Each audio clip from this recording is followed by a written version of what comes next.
নমস্কাৰ স্বাগতম জনাইছো সকলোকে আজিৰ এই নতুন ভিডিঅ'টোলৈ মই হৈছো আপোনালোকৰ আটাইৰে মৰমৰ ধ্ৰুৱ আৰু আপোনালোকে চাই আছে মোৰ ইউটিউব চেনেল টিকলু ধ্ৰুৱ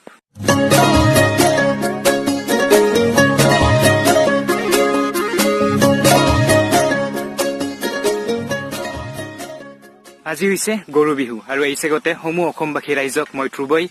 অসমীয়া নৱবৰ্ষ তথা ৰঙালী বিহুৰ আন্তৰিক ওলগ যাচিছো আমাৰ গাঁৱৰ কাষেৰে বৈ যোৱা নৈখনত তো ভিডিঅ'টো শেষলৈ